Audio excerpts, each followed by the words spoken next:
The war in the stars. The twin suns of Eltaris burned like molten eyes above the capital spires of Vera Prime, turning the crystalline towers into blades of fire. War banners fluttered in the sulfur wind. The Elta Dominion, once proud, serene, and unchallenged, was dying. For 5 centuries they had ruled this arm of the galaxy. Their fleets cut through hyperspace like spears of light, their technology a blend of art and divinity. But then came the humans, primitive, violent, stubbornly alive. No empire had ever seen a species so unyielding. Commander Tereth of the High Guard stood on the balcony of the citadel, his silver carapace armor reflecting the twin suns. Behind him, a war council argued in hushed tones. Before him, on the horizon, the human fleet descended through the stratosphere, dark and vast. "Their leader demands an audience," said Lord Varen, his voice edged with disbelief. "He claims his name is Captain Orion Vale. A single human stands before our gates, unarmed." Teretha's mandibles twitched. "A negotiation. Or arrogance," said another.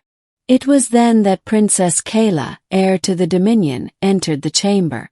Her presence silenced all.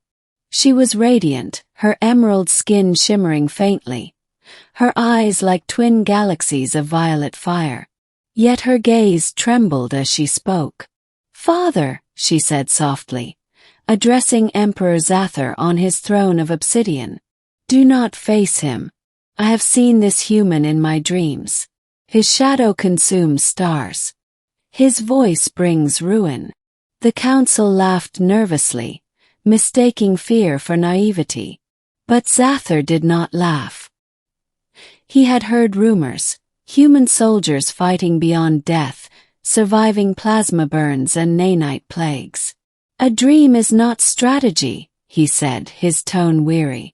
"But perhaps destiny sends this one. Let him come." And so the gates opened. To the human warrior. Through the great bronze doors strode Orion Vale. He was tall, but not impossibly so. His body wrapped in black battle armor that bore the scars of countless wars. His face was human enough to unsettle, alien enough to fascinate.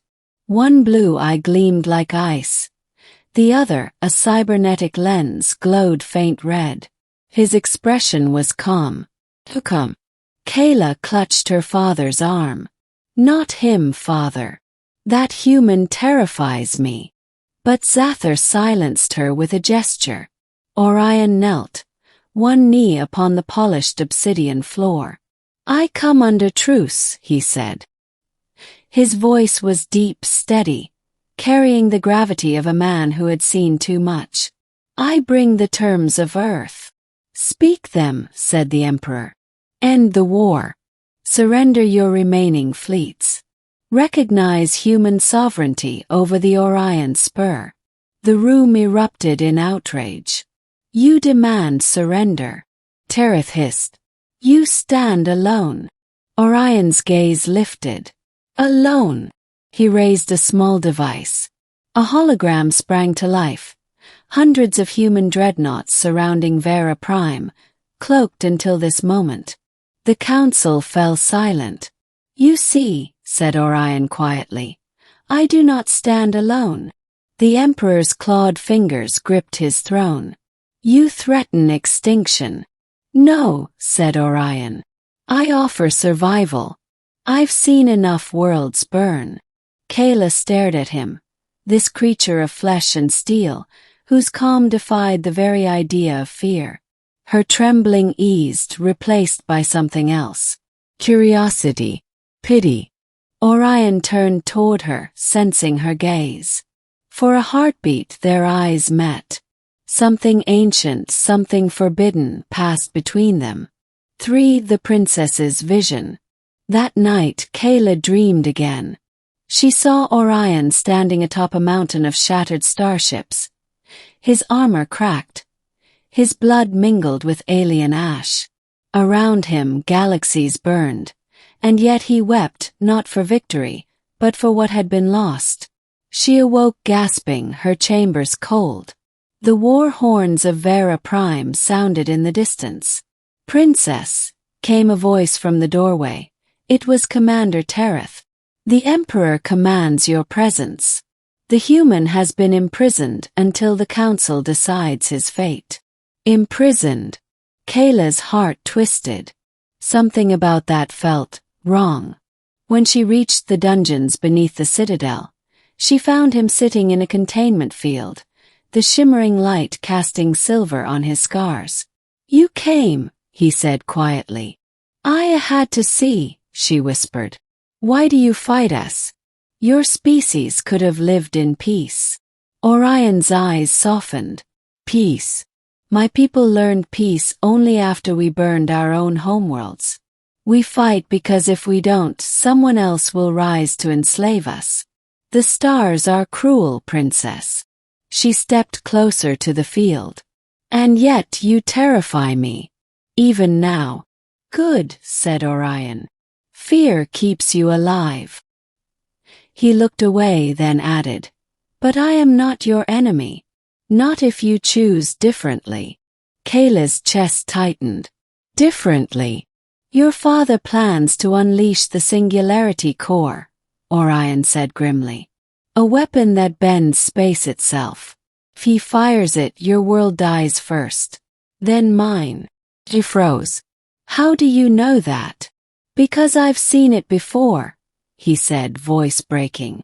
"On Earth's first colony. The same arrogance, the same weapon. I stopped it once. I can stop it again if you let me." Her breath trembled. "And if I do, then perhaps neither of our species need to vanish." For the betrayal. When Kayla entered the war chamber again, the Emperor's advisors were chanting battle prayers. The Singularity Core pulsed behind thick glass, a swirling black sphere devouring light. "Daughter," said Zather, "you will bear witness to the end of this human infestation." Kayla hesitated. "Father, if you do this, you will destroy Vera itself. The core feeds on all matter. There will be no victory." The Emperor's eyes hardened. "You have been deceived by that thing in our cells. He fills your mind with weakness." "No, Father, he speaks truth," she cried. Guards moved toward her, but Tereth stepped forward, stopping them. "Let her speak." "The human came to stop this," Kayla pleaded. "He doesn't want war. He wants survival." Tereth turned to the Emperor. "Perhaps." "Enough!" Zather roared, slamming his staff. The chamber trembled. "Activate the core!" Kayla screamed. In that instant, a shockwave tore through the citadel. Lights flickered. Sirens blared. From the dungeons below came explosions. Orion had broken free. When he stormed into the chamber, flanked by drones he'd reprogrammed, chaos erupted. Plasma bolts lit the air. "Stop the activation," he shouted. Tereth drew his blade. "You dare defile our palace." Their weapons clashed. Steel against alien alloy, sparks flying like dying stars. Kayla rushed to the core's control panel, trying to disable it, but her father's hand clamped around her arm. "You betray your blood," Zather hissed. "I save it," she cried. Orion fought like a force of nature. His armor shattered, his face bloodied, but he kept coming. Tereth's blade pierced his shoulder. Orion's plasma knife answered in kind. Both fell, wounded but unyielding. Then the core began to hum, a rising, hungry sound that devoured all others. Kayla screamed. "It's overloading." Orion staggered to his feet, pressing a bleeding hand to the control nexus. "Get out! I can contain it." "No!" she cried, tears streaking her face. "You'll die." He smiled faintly. "Someone has to." The collapse of light. Orion's cybernetic eye flared crimson as he overrode the core's failsafes, redirecting its energy into his armor's containment field. The air crackled, reality itself bending around him. Kayla felt her body pulled toward him, gravity shattering like glass. The Emperor reached for her, but the force ripped him away into the void. "Kayla!" Orion shouted, his voice fading in the roar. "Run! I won't leave you. You must live." The last thing she saw was his body engulfed in light, his silhouette dissolving into the singularity as the core imploded upon itself. Then silence. When Kayla awoke, the skies above Vera were pale and quiet. The citadel lay in ruins, the war banners burned. Terith, grievously wounded but alive, helped her stand. "The human," she whispered. "Gone," he said. The core consumed him, but saved the planet. She looked to the horizon where a faint aurora rippled, a scar left in the heavens. "He did what none of us could." Terith nodded. "Perhaps that is what made him so dangerous." 6. The memory of a warrior. Years passed. Under Kayla's rule, the Elter Dominion rebuilt, not as conquerors but as guardians of peace. The humans, too, honored the silent truce forged in the fire of one man's sacrifice. In the rebuilt palace, a statue stood in the central garden. A tall human in dark armor, one hand outstretched, his face calm even in defiance. At his feet, an inscription carved in both Eltaric and English read, "To those who saw beyond fear, to the warrior who chose mercy over victory." Every dawn, Kayla would visit the statue, tracing her fingers along the cold metal. "He terrified me," she would whisper, "because he showed me what courage truly is." And sometimes, on nights when the twin suns aligned, she would see the aurora shimmer once more across the heavens. In that fleeting light, she swore she could see him, watching, guarding, waiting. For though Orion Vale had vanished into the singularity, the humans whispered a legend, that he had not died at all, that his essence had merged with the fabric of space-time, becoming the silent protector of the frontier between species. A ghost in the stars. 7. The return. 1 century later, a distress signal flickered from the edge of known space. Kayla's descendants, now explorers rather than rulers, followed the beacon. It led them to the ruins of an ancient human warship drifting near a black hole. Inside the shattered bridge, in a cryostasis chamber still humming faintly, lay a figure in black armor. One blue eye, one red.